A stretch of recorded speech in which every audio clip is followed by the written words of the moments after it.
everyone and welcome to my class. This is my video on power sharing, and in today's video we'll try to understand why power sharing is required in modern democracy.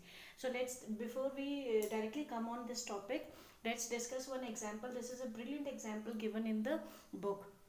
Right, it is about Khalil's dilemma. Khalil is a name of a boy around 10 to 13 years of age.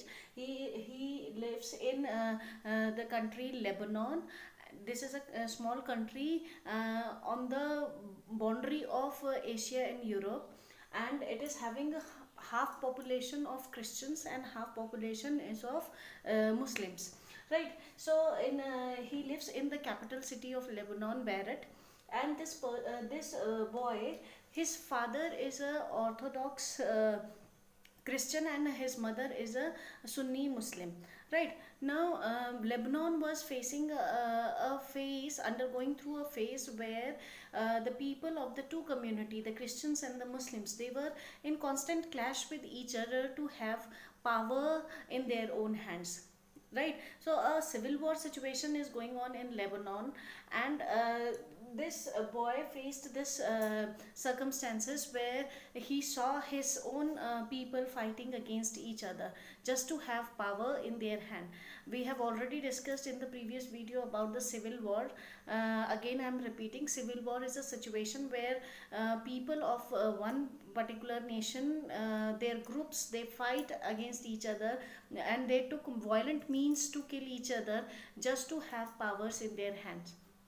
Right, so he witnessed this phase in Lebanon, and after a long struggle, the communities who are living in Lebanon, they decided, they come to one conclusion. They do such an arrangement where they try to share the power among the different communities. So let's see what arrangements they have done. According to their arrangement, the president post they have fixed for the Christian, Orthodox Christian. Then they fixed the prime minister post is for Sunni Muslim. Then the deputy prime minister post is fixed for, let's say, Shia Muslim community member. Right, now similarly they fixed these posts according to one community. They have given one post to one communities. Now think about a situation that when Khalil he become an adult and he is also interested in politics, he wants to join politics. Just if he follows his father's religion and becomes an Orthodox Christian, he can only contest election for the post of president. Or if he follows his mother's religions, he becomes a Sunni Muslim, then he can only contest election for one particular post, that is of PM.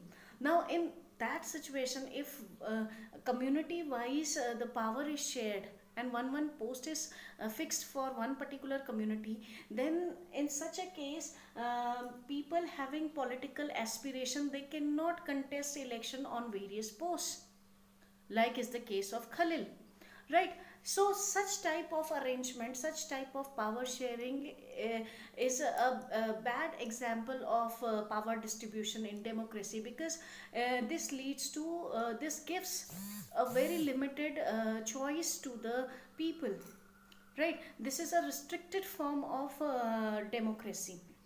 Now, this example shows that no doubt power sharing is important in a nation where different communities are living, but it is also important that the power needs to be shared in a proper manner. Right, so first of all, we'll discuss why power sharing is required, and then we'll discuss the different forms of power sharing. So let's discuss power sharing is important in democracy with two reasons. There are moral reasons for doing power sharing, and there are some prudential reasons for doing power sharing. Right, now before I go on to the moral reasons, let's discuss this term prudential. Prudential means anything, any action that we do for our own benefit. Right, any thing which is done for the purpose of gaining something, for some profit motive. if we are doing something, what profit it is bringing to us, right? So prudential means this: if we do the power sharing, then what will be the profit for us, right? So a country which is doing power sharing, the most probable prudential reasons for that, that it can, by doing power sharing, it can prevent clashes, conflicts and civil war. See, by dividing power equally among different communities living in one nation, we can avoid clashes, conflicts and civil war situation. Then every community will be satisfied, they will be equally participant in government, right? So their political aspirations will be fulfilled, right? So all these things can avoid clashes, conflicts and civil war situation in a country. And by avoiding these things, we can establish peace by giving equal status to every community, by giving equal chance to every community to be part of government. We can establish peace in the society, right? And when there is a peace, when there is no conflicts, no clashes among the different communities, then it can surely leads to a stable political system. Okay, so these are the prudential reason, these are the benefits that we get after doing power sharing in a nation where different communities are living, right? Another thing, the moral reasons. What morally we gain when we do power sharing? The moral reasons are that it establishes equality, it gives fair chance, it gives equal chance to every community to be part of the government, right? So it ensures equality in a nation, at least in a political sense. Now when it supports equality, it actually supports the spirit of democracy, right? Because equality is a main pillar of democracy. Democracy exists without no equality. If there is no equality in the nation, then it cannot be a democratic nation, right? So it actually morally it supports, by doing power sharing we actually supports the spirit of democracy. So these are the reasons which ensures that power sharing is no doubt an essential feature of modern democracy. Now coming on the topic, we have discussed Khalil's dilemma, right? And we have understood one thing, that this kind of arrangements that are done in Lebanon is a bad example of doing power sharing. So what kind of power sharing we can do in a healthy way, right? So different forms of power sharings. The first form is horizontal power sharing. Now when we are talking about horizontal power sharing, then it means such an arrangement in the government where the government is having different organs. They share their powers among different organs like legislature, executive, judiciary. Now legislature part of the government, it works, it actually frames laws. It legislature, they make laws. Executive organ of the government is actually implementing these laws which are made by legislature. So they do the executive part, they execute the laws in reality, right? And the judiciary part looks after whether the laws made by legislature is in favor of public and nation or not. It is actually the laws which are framed by legislature are according to are fair enough that it supports the spirit of people and it supports the development of the nation. It should not be against the nation and the people's will, right? So this is kind of horizontal power sharing is actually these organs of the government, they work separately but they are complementary to each other, they supports each other but without interfering in each other's matter, right? So this type of power sharing, the horizontal power sharing, actually follows the policy of checks and balance. These organs work separately but they actually checks the working of each other and they maintain a balance also, right? And all these things ensures a stable and smooth running of the government in a nation. smooth running of the administration, government administration in a nation. So this is horizontal power sharing, when the power is shared among the different organs of the government. Right. Now another form of power sharing is the vertical form of power sharing. Now in vertical form of power sharing, you will be discussing vertical form of power sharing in detail in the next chapter, when we will talk about federalism. Vertical power sharing. Now this is such an arrangement in a nation where the power is shared among different levels of the government. Like we have central government, then under central government we have state governments, then we have under state government we have local governments. Now this type of power sharing is a vertical form of power sharing, where every level of government work at their own level. These governments will not interfere in each other's matter. They again work separately but complementary to each other. They support each other's work, right?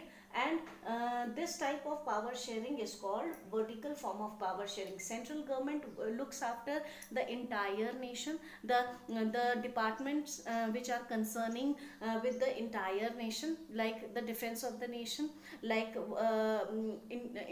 like nation's foreign affairs, right?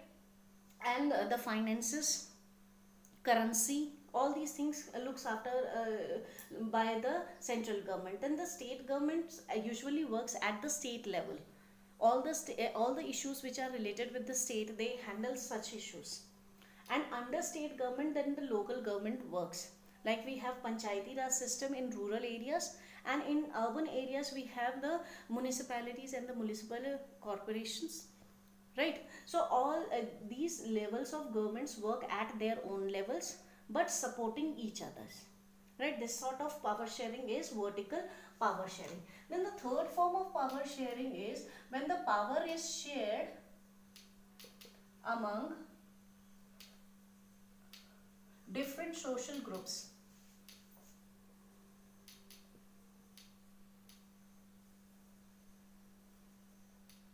Now when we talk about different social groups, then the social groups can be on the basis of language, on the basis of religion, it can be linguistic, right? So power is shared among different social groups. Now when we talk about the social groups in India, we see a clear example of when we talk about the reservation given to the SC ST, to the women, 33% reservation in the government given to the women section.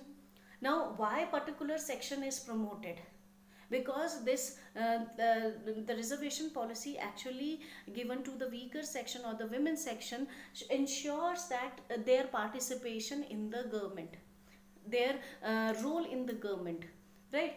So by giving such chance to these sections, actually offering their participation in their active role in the politics, so they are also getting an equal chance to be part of government. So this is an example of when the power is shared among different social groups, right? Then the fourth form of power sharing is when the power is shared among different political parties.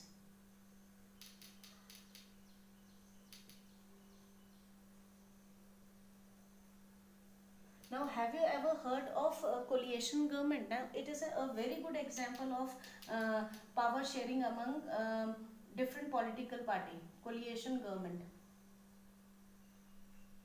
Now, when we talk about coalition government, when in any election, if any not a single political party gets majority vote, then in such a situation, one leading party with other small parties forms a group and share power and forms the government.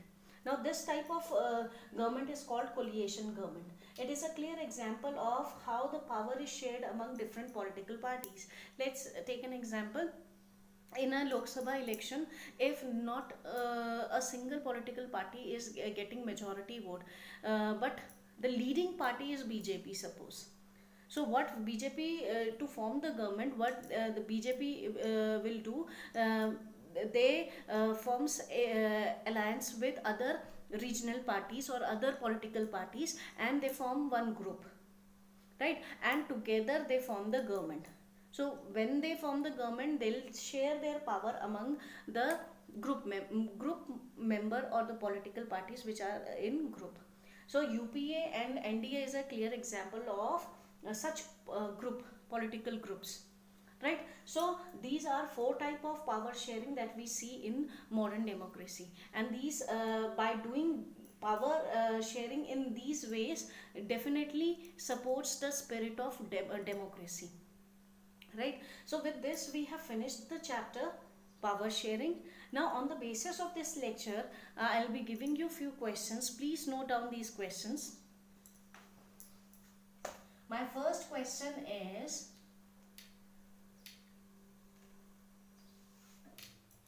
what are the moral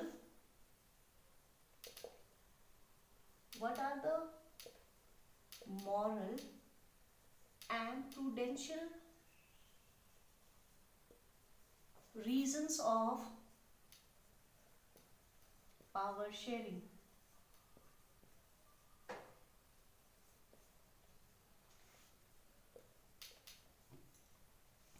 My next question is, describe vertical form of power sharing.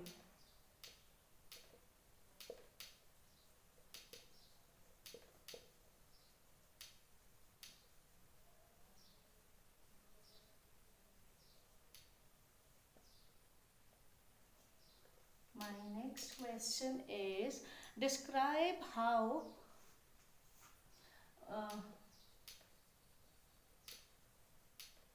describe with an example how power is shared among different political parties.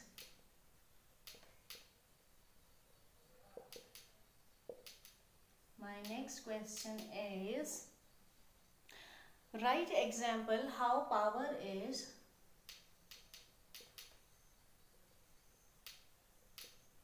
how power is shared among different social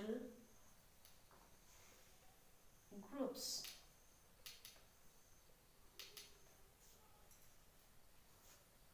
And next question, in which form of power sharing the policy of check and balances is applied?